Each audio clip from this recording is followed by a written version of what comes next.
சென்னை கொளப்பாக்கத்தில் தொடர்ந்து 4 நாட்களாக மழைநீர் குடியிருப்பு பகுதிகளில் தேங்கியிருப்பதால் மக்களின் இயல்பு வாழ்க்கை பாதிக்கப்பட்டிருக்கிறது. அந்த பகுதியில் நிலவும் பாதிப்புகள் குறித்து பொதுமக்களிடம் நமது செய்தியாளர் கோகுல் நடத்திய கலந்துரையாடலை தற்போது பார்க்கலாம். சென்னை அடுத்த கொளப்பாக்கத்தில் தொடர்ந்து 4வது நாட்களாக மழைநீரானது குடியிருப்பு பகுதிகளில் தேங்கியிருப்பதை அடுத்து பொதுமக்கள் தொடர்ந்து அவதிக்குள்ளாகி வர்றாங்க. நம்ம இருக்கக்கூடிய இந்த பகுதி முழுவதுமே 4 நாட்களாகவே குடியிருப்பு பகுதிகளில் தண்ணீர் தேங்கி இருக்கிறது. தண்ணீரை வெளியேற்றுவதற்கான எந்த நடவடிக்கைகளையும் இதுவரை ஊழியர்கள், மாநகராட்சியாக இருக்கட்டும், மாவட்ட நிர்வாகமாக இருக்கட்டும், எந்த நடவடிக்கை எடுக்கவில்லை என்ற குற்றச்சாட்டை பொதுமக்கள் தரப்புல வைக்கிறாங்க. இங்க இருக்கக்கூடிய பாதிப்புகள் குறித்து அவங்கள்ட்ட கேட்கலாம். மேடம், இப்போ இவ்வளவு தண்ணி இங்க தேங்குறதுக்கு என்ன காரணம் மேடம்? என்னென்ன பிரச்சனைகள் இருக்கு? ஆக்சுவலி பாத்தீங்கன்னா இது கொளப்பாக்கம் பஞ்சாயத்து MRK நகர் வரும். உங்களுக்கு ஆக்சுவலி இந்த காவாவை எக்ஸ்டெண்ட் பண்ணாங்க. அது ஆரம்பிச்சதே ஆகஸ்ட் மந்த்ல ஆரம்பிச்சாங்க. அதுவே ரொம்ப ராங்கான ஒரு விஷயம். அண்ட் பண்ணவங்க ஒரு பக்கம் கரையை கட்டினாங்க, இன்னொரு பக்கம் கரையை கட்டல. ஆக்சுவலி இந்த பக்கம் தான் மக்கள் தொகை ஜாஸ்தி, இன்ஃபேக்ட் அந்த பக்கம் பாக்குறதுக்குனா. பட் இந்த பக்கம் கரையை கட்டாதனால அதுல இருக்க தண்ணி எல்லாம் ஓவர்ஃப்ளோ ஆகி இங்க வந்துட்டே இருக்கு. சோ இதனால குப்பை வண்டி வர்றது இல்ல, வயசானவங்களை ஹாஸ்பிட்டல் கூட்டு போகணும்னாலும் வர்றதுக்கு உள்ள வண்டிங்க வர்றது கிடையாது. சோ இந்த மாதிரி இக்கெட்ல இந்த 4 நாளா இது வடிக்கிறதுக்கோ இல்ல இவ்வளவு தண்ணி தேங்கி நிக்கிறதுக்கு இது ஏதாவது மருந்து போடணும், அந்த மாதிரி ஒரு இனிஷியேட்டிவ் கூட யாருமே எடுக்கிறதுக்கு வரலன்றதான் எங்களோட மேஜர் கன்சர்ன். தொடர்ந்து 4 நாட்களாக தங்களுடைய அத்தியாவசிய பணிகள் எல்லாம் முடங்கி போயிருப்பதாக பொதுமக்கள் தரப்பு தெரிவிக்கிறாங்க. இன்னொருத்தர கேட்க சார், இப்போ வேற என்னென்ன மாதிரியான பிரச்சனைகள் டெய்லி சந்திக்கிறீங்க? இப்போ இன்னைக்கு நேற்றுலேருந்து ஸ்கூல் ஸ்டார்ட் பண்ணிட்டாங்க. இப்போ பையன் முதல்ல கீழே இறங்கணும் அப்படின்ற மாதிரி இருந்தால் தானே. இப்போ எல்லா இடத்துலையும் நீங்களே செக் பண்ணி பாருங்கள். அவங்க வீட்டு வாசல்ல இருந்து கீழே இறங்கினாலே முட்டிக்கு மேலே தண்ணி நிற்குது. இதில் எப்படி அவங்க அன்றாட வேலைகளை செய்யறதுக்கு உண்டான எந்த விதமான சோர்ஸுமே கிடையாது. அதே மாதிரி இப்போ மழை தண்ணி வந்தது அப்படின்றதுக்கு நாங்கள் இதுக்கு முன்னாடி 2014 இவ்வளோ ஒரு வெள்ளம் வந்தப்போ கூட நாங்கள் இவ்வளோ அஃபெக்ட் ஆகலை. இப்போ சாதாரண ஒரு சின்ன மழைக்கே இவங்க பண்ண மிஸ்மேனேஜ்மெண்ட், ஒரு poor administration and poor planning. இந்த பிளானிங் அவங்க இது இப்போ நடந்திருக்கிறது அப்சல்யூட் நெக்லிஜென்ஸ். அவங்க கொஞ்சம் உஷாரா ஜாக்கிரதையா இருந்திருந்தாங்க அப்படின்னா இது நடந்திருக்காது. ஒரு பக்கம் கரையை கட்டி இன்னொரு பக்கம் கரையை கட்டாம விடுறதுன்றது அவங்களோட தாட் ப்ராசஸே எப்படின்னு எங்களுக்கு தெரியல. இப்போ இந்த பக்கம் கரையை கட்டலைன்னா தண்ணி வந்துச்சுன்னா எல்லாமே இதுக்குள்ளதானே வரும். இப்போ இவ்வளவு குடியிருப்புகள் இருக்கும்போது ஒரு சின்ன மழைக்கு முட்டிக்கு மேல இவ்வளோ தண்ணி நிக்கிறது அப்படின்றது எல்லாருக்குமே கஷ்டம். இப்போ மழை முடிஞ்ச பிறகு பாத்தீங்கன்னா இப்போ மெட்ராஸ் சிட்டில மோஸ்ட் ஆஃப் த இடத்துல தண்ணியே இல்லை. அந்த அளவுக்கு கவர்மெண்ட் நல்லா பண்ணிட்டாங்க. பட் இந்த மாதிரியான இடங்கள்ல ஒரு சின்ன விஷயம் அப்படின்னா இவங்க யாருமே கான்சென்ட்ரேஷன் எல்லா இடத்துலயும் நல்லா பண்ணிட்டாங்க அப்படின்றதா இருக்கு. அதோட இன்னொரு சைடு பாத்தீங்கன்னா இங்கேயும் முட்டிக்கு மேல இடுப்பு அளவுக்கு தண்ணி அப்படின்றது தான் இங்க நாங்க டெய்லி ஃபேஸ் பண்ணிட்டு இருக்கிற ஒரு விஷயமா இருக்கு. ஸோ இதை ஏதாவது ஒன்று சீக்கிரமா பண்ணி எங்களுக்கு இந்த தண்ணி போறதுக்கு ஒரு வழி பண்ணணும். ஏன்னா இதுதான் ஸ்டார்டிங் பாயிண்ட். இவங்க பண்ண இந்த சின்ன தப்புனால இதுக்கு பின்னாடி முகலிவாக்க வரையும் இதோட எஃபெக்ட் போய்கிட்டு இருக்கு. அவ்வளோ இதுக்கு பின்னாடி இருக்கிற அவ்வளோ மக்களுமே கஷ்டப்பட்டுட்டு தான் இருக்கிறாங்க. தொடர்ந்து தண்ணீரை வெளியேற்றுவதற்கான நடவடிக்கைகளை இதுவரை அரசு ஊழியர்கள் ஈடுபடவில்லை என்ற ஒரு குற்றச்சாட்டை பொதுமக்கள் மத்தியில் வைத்திருந்தாலும் மாநகராட்சி நிர்வாகமும் கொளப்பாக்கம் ஊராட்சி உள்ளிட்ட மாவட்ட நிர்வாகமும் பல்வேறு இடங்களில் தண்ணீரை வெளியேற்றுவதற்கு மோட்டார்கள் மூலம் வெளியேற்றக்கூடிய நடவடிக்கைகளில் ஈடுபட்டு வருகிறார்கள். ஒளிப்பதிவாளர் மணிகண்டனுடன் செய்தியாளர் கோகுல், நியூஸ் 18 தமிழ்நாடு.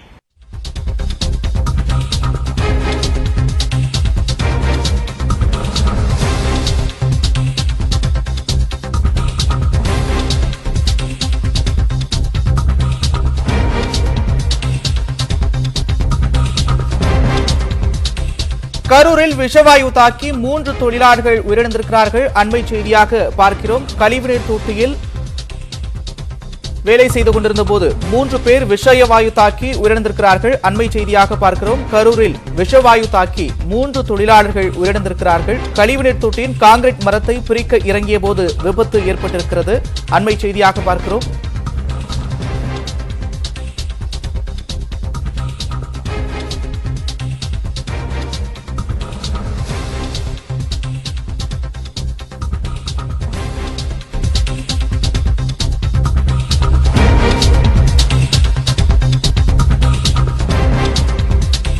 இது தொடர்பான கூடுதல் விவரங்களோடு இணைகிறார் செய்தியாளர் கார்த்தி.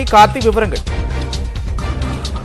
அதாவது கரூர் மாவட்டம் கரூர் அருகே செல்லாண்டிபாளையம் அடுத்த காந்தி நகர் பகுதியில் புதிதாக தனியார் ஒருவர் வீடு கடந்த 2 மாதங்களாக வீடு கட்டுமான பணி நடைபெற்று வருகிறது. இந்நிலையில் அந்த வீட்டிற்கான அதாவது பாத்ரூம் என்று சொல்லக்கூடிய கழிவறை கட்டுமான பணி நடைபெற்று வருகிறது. கழிவறை கட்டுமான பணியில் கிட்டத்தட்ட 20 அடிக்கு மேல் ஆழம் தோண்டி அந்த இதுல கட்டுமான பணி நடைபெற்றது. அதற்கு கட்டி முடிக்கப்பட்டு கான்கிரீட் போடப்பட்டுள்ளது.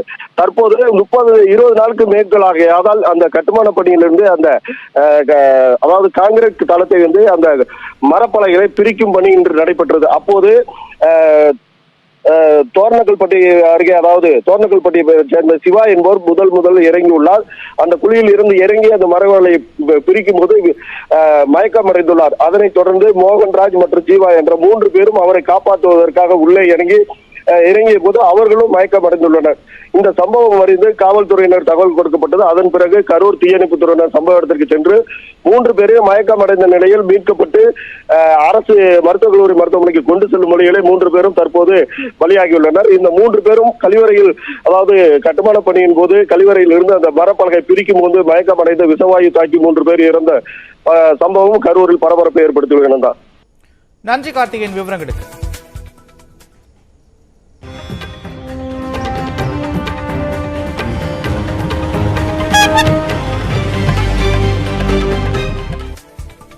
தொடர்ந்து நம்ம ஒரு செய்திகளை பார்க்கலாம்.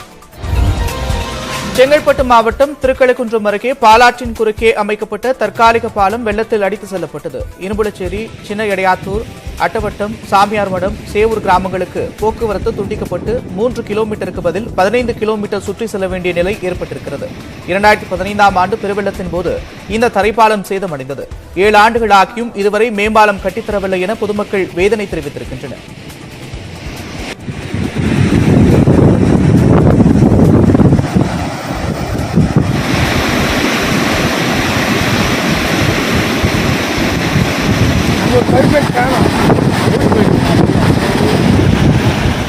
நீர்வீழ்ச்சி நகரமாக கொடைக்கானல் மாறி இருக்கிறது. இங்குள்ள மலைப்பகுதிகளில் 50க்கும் மேற்பட்ட தற்காலிக நீர்வீழ்ச்சிகள் உருவாக்கியிருக்கிறது. இவற்றிலிருந்து சீராக தண்ணீர் கொட்டி வருவதை சுற்றுலா பயணிகள் ஆர்வத்துடன் கண்டு ரசிப்பதுடன் செல்ஃபி எடுத்து மகிழ்கின்றனர்.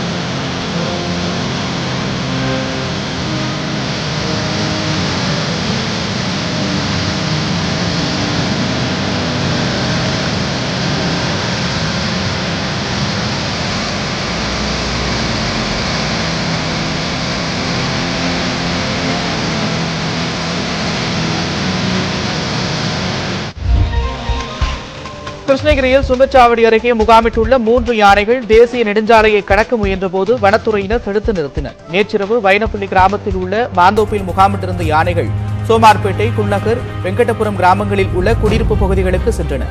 அங்கிருந்து யானைகளை தீவிர முயற்சிக்கு பின் பட்டாசு வெடித்து வனத்துறையினர் விரட்டியடித்தனர். தற்போது சுங்கச்சாவடி அருகே சுற்றித் திரியும் அந்த யானைகளை அடர்ந்த வனப்பகுதிக்குள் விரட்ட வனத்துறையினர் முயற்சி மேற்கொண்டு வருகின்றனர்.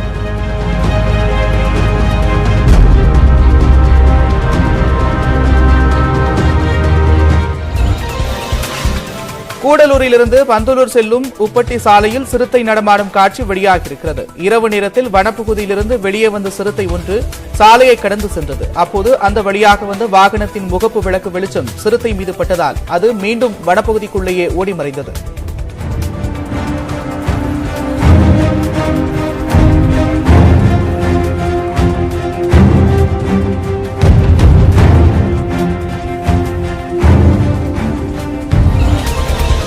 சேலம் அருகே உலகிலேயே மிக உயரமான முத்துமலை முருகன் கோவிலில் நடிகர் யோகி பாபு சுவாமி தரிசனம் செய்தார். அவருக்கு கோவில் நிர்வாகம் சார்பில் வரவேற்பு அளிக்கப்பட்டது. சுவாமி தரிசனம் செய்ய வந்த நடிகர் யோகி பாபுவை பார்த்த பொதுமக்கள் அவருடன் கைகுலுக்கி மகிழ்ந்தனர். திருவாரூர் மாவட்டம் திருத்துறைப்பூண்டி அரசு மருத்துவமனையில் மருத்துவர்கள் பற்றாக்குறை காரணமாக நோயாளிகள் 2 மணி நேரம் காத்திருக்கும் நிலை ஏற்பட்டது. திருத்துறைப்பூண்டி அரசு மருத்துவமனையில் 9 மருத்துவர்கள் இருக்க வேண்டிய நிலையில் தற்போது 5 மருத்துவர்கள் மட்டுமே பணியில் இருக்கின்றனர். இன்று 4 பேர் அறுவை சிகிச்சை அளிக்க சென்ற நிலையில் ஒரு மருத்துவர் மட்டுமே புறநோயாளிகளுக்கு சிகிச்சை அளித்திருக்கிறார். இதனால் காய்ச்சல் பாதிப்புக்கு சிகிச்சை பெற வந்த ஏராளமான நோயாளிகள் கடும் அவதிக்கு ஆளாகினர். திருப்பத்தூர் மாவட்டம் சிஐடிசி அடுத்த சேவூரில் இருந்து கோவில் குடமுழக்கு விழாவுக்கு வாழ்த்து தெரிவித்து இஸ்லாமியர்கள் பிளக்ஸ் பேனர் வைத்திருக்கின்றனர். பத்ரகாளியம்மன் சித்தர் முத்துக்குமார சுவாமி கோவில் குடமுழக்கு விழா டிசம்பர் 2ஆம் தேதி நடைபெற இருக்கிறது. இதற்கான நிகழ்ச்சி நிரல் அடங்கிய பிளக்ஸ் பேனரில் திருவிழா சிறப்பாக நடைபெற வாழ்த்தும் இஸ்லாமிய நண்பர்கள் என்ற வாசகம் அமைந்திருக்கிறது. இது நாட்டின் ஒருமைப்பாட்டை பறைசாற்றுவதாக பலரும் பாராட்டி வருகின்றனர். அண்மை செய்திகளுக்கு இணைந்திருங்கள். இது நியூஸ் 18 தமிழ்நாடு.